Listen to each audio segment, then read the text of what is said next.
Let's go on to how you learn from your customers, which is the other question we talked about.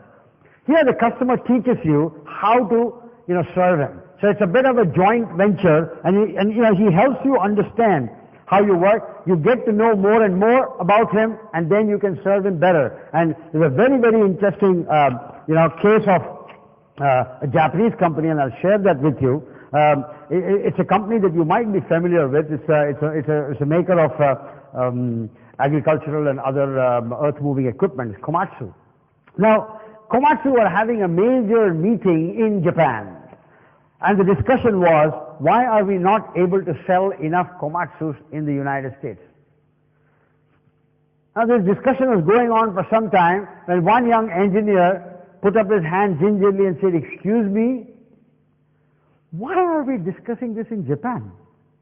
They're talking about sales in America. Why is this discussion taking place in Japan? So the president looked at him and said, aha, okay, good question. You go to Japan, you go to USA and find out. Put him on a plane, send him off to the US. The guy said, why did I open my mouth?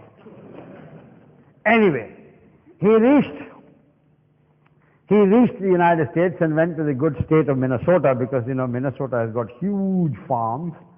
And he went to his dealer. And of course, this dealer was not an exclusive Komatsu dealer. He was also a dealer of Deere and Caterpillar equipment. So he went and asked his dealer, excuse me, why is it you Americanos don't buy our stuff? I said, heck if I know. They buy Deere, they buy Caterpillar. They don't buy Komatsu. I don't know why. So this guy hung around for a few days and said, let me find out. And he said, okay, can I have a chat with one of your customers who owns a Caterpillar? The dealer said, no problem. So he introduced him to this American farmer.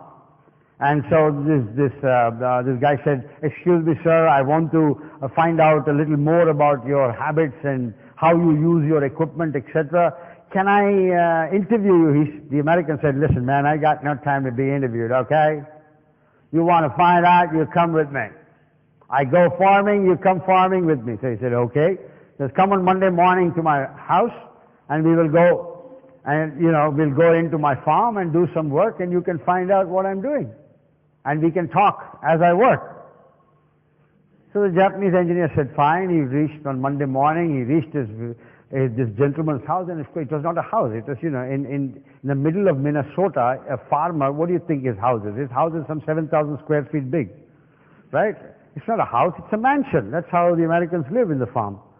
This guy, is coming out of 450 square foot, apartment in Tokyo. The guy says, is this a city or is this a house? Anyway, he then figures out it is only a house. And then they shake hands. The American is 6.5 feet tall. This guy is like me, saying hello.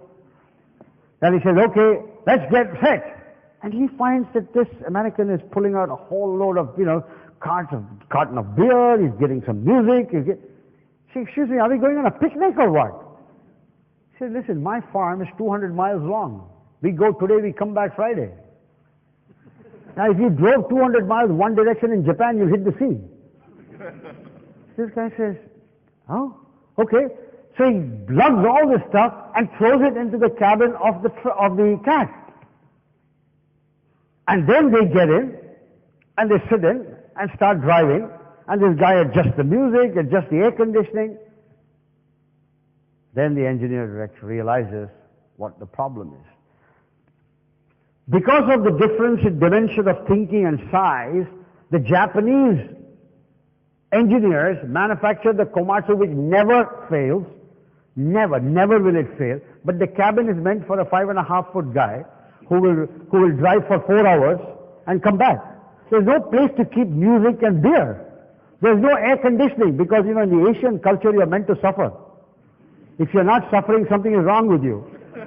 You can't enjoy everything. Come on. Hey, life is supposed to be tough. So, the design was meant for the Japanese farmer, for God's sake.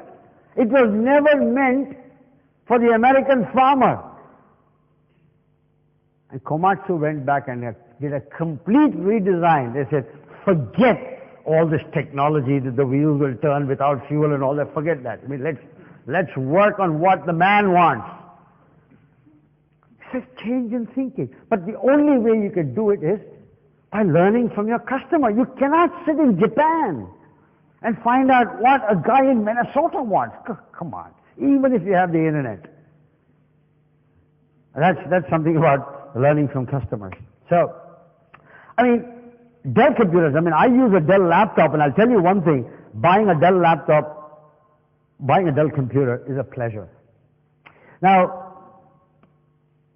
at least by and large, it's a great pleasure buying a Dell computer, because one of the things they do is, when you get onto the net and go to Dell Direct, the kind of questions they ask you are something like this. Is it your first computer? Are you going to use it only at home? Or is it for home and work? Do you need a printer? Will your kids use it? Then it's got to be, special coffee proof. Do you want to do presentations on it? Do you have a printer already? What kind of printer do you have? Will you be doing graphics? Are you going to connect to the net? Etc., etc. Now the question is this. They don't start out by this question. How often have you had your customer ask you, hey, well, 133 megahertz or 200? What? And of course your neighbor told you 233 megahertz sounds good. Now, I'll give you a real example. There is my Dell laptop lying right here. When I went to buy the Dell laptop, my requirement was I used to have a Toshiba Pro Satellite Pro with a 12-inch TFT screen. And my eyes were beginning to hurt because of the number of hours I spent in front of the screen. So one of my requirements was to buy a laptop with a much bigger screen. And in fact, the current laptop I have has a much bigger screen. Now, I was buying through the net. And as I was working on the net, answering the questions, etc., etc., one of the beautiful things I saw about Dell was, every time you say, okay, I want 96 memory, 96 megabytes of memory. I want 1.4 gigabyte hard disk. And as you can see, I'm looking at smaller numbers because I bought it 4 years ago. Every time you put in this, it tells you what the cost is, and it gives you a cumulative cost of your stuff that you're buying, of the configuration. It's giving you a total cost item by item and a cumulative cost of the configuration that you are selecting. And you can configure your machine as you go along. Now, one interesting thing happened. When it asked, will you be doing presentations, it also asked me, will you do a lot of math? And I said, no, I don't need a lot of math. At one point it said, then why do you need a Pentium? I said, why don't you go for a Celeron? And immediately there is a huge drop in the price. And along with that, my friends, I suddenly realized I could go for a bigger hard disk and a 15-inch screen, which is what I was looking for in the first place. It learned what I need the computer for and told me, Sam, don't be dumb. Just because your neighbor's girlfriend uses Pentium and doesn't even know what a Pentium means or how it's spelled, doesn't mean you need a Pentium. Damn it, a Celeron is good enough for you. And I felt so emotionally bound to the machine and Dell by then. I said, Michael, here I come. I said, then let me buy. And I probably bought a larger hard disk than I would have otherwise. And of course, I did go and get a 15-inch screen, which is what I intended in the first place, and I felt that I had been well advised by technology, not even by an individual. That's what I mean by learning from our customers. I mean, now this is what I mean by feeling wonderful about doing business. Do you understand what I mean? It's not that you got to go and hug the customer. Now I know that, in the European context, at least 18 to 24 inches is considered a decent distance to protect your space. So I don't suggest that you go and really embrace your customers. But when I say get close to your customers, this is what I mean. The wonderfulness of the experience comes from this.